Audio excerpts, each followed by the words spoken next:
Boutique bijoux d'or Mossi Elengi. Boutique bijoux d'or Mossi. Voilà, couleur riche. Boutique bijoux d'or Mossi. Boss, voilà, couleur riche. Boutique bijoux d'or. Boutique bijoux d'or Mossi Elengi.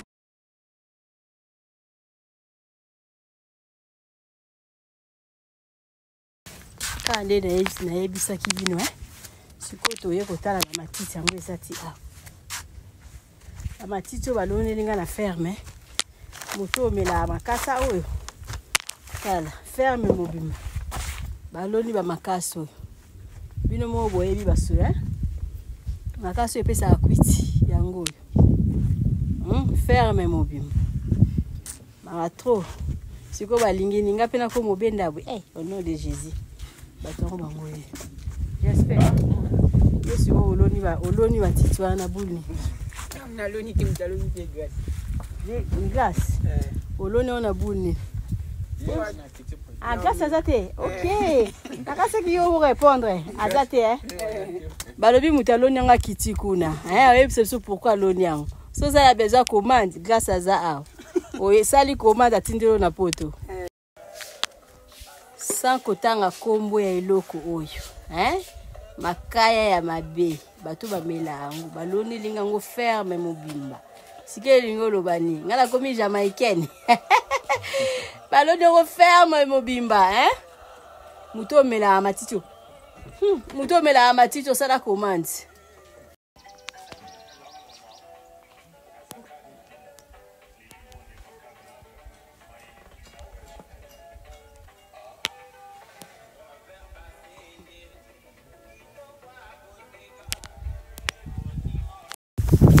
Toujours vérifier qu'à ferme parce que tout ça là qui campagne dans le mois de février fallait que zonga le quand aussi ça quitter tout ça qui a 1 hectare à pamba fallait que zonga ko banda ko continuer mais le que zo peut ça ka passe na lobi wana pour la tozana elamba yango toza ko étudier comment to koki ko sala pour na to bebisa ba bouture te donc c'est ça le problème.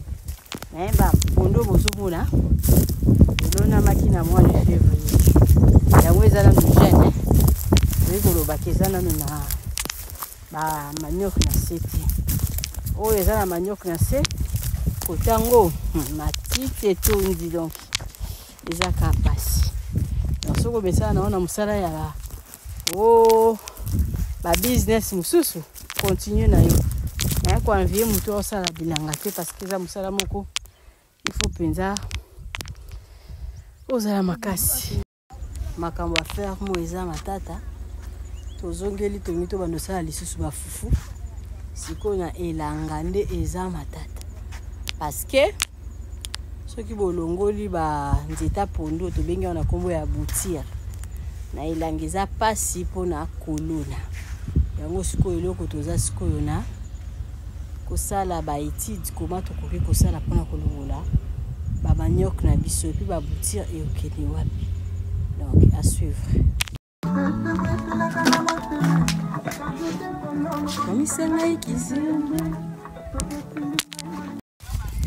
biso tozaka na cadre ya kotambola toza na ferme donc bandeko na botala bandako ba ferme ndenge ezalaka bomoni toza na mboka oyo ezali ya mboka ya banani putu mboka bateke OK tana mboka ya bateke mboka ba Congo kwa twana mabile ya bateke omoni bandako ndenge ezalaka biso siko tulala ba place aba biso tuna ka pona cherche ngarabi ndio tulia lambalia na yana ngati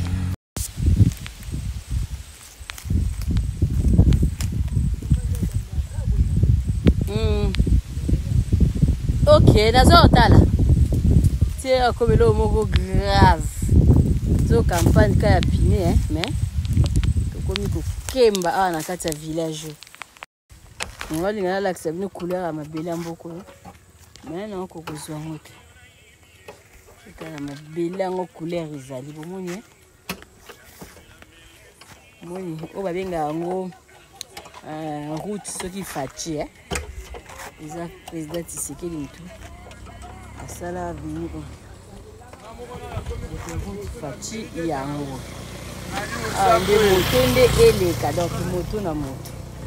Mais toi on a problème à moto parce que maman n'a dit de quoi na moto donc ata voiture est koufi. Tozela ngoka ti voiture est bonga de toquer.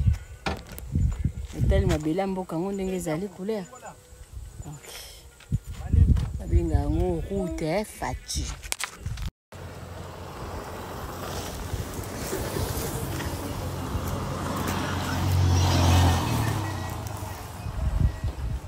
Tozo kende ferme, toza la mboka moko kombola ngo pembeni ya balimu. Surtout kende ferme. Mais to telemika ndenge ezalaka. Tozo mo ampanya pine. Azo bongisa après yali toki o bazaka ba voisin quoi. Balubi muto oliaka la mutoki na ye. Bonsoir, bonsoir à la famille. Maman Bijou na ye kaka ko présenter bino. Salon na biso ya sika na appartement oyo tobengaka appartement numéro 1. Bandeko oyo bosi bokende kuna bovanda kuna. En tout cas to saleli bino surprise, to changer les bino bakiti normal, ba divan to changer pesa la manger.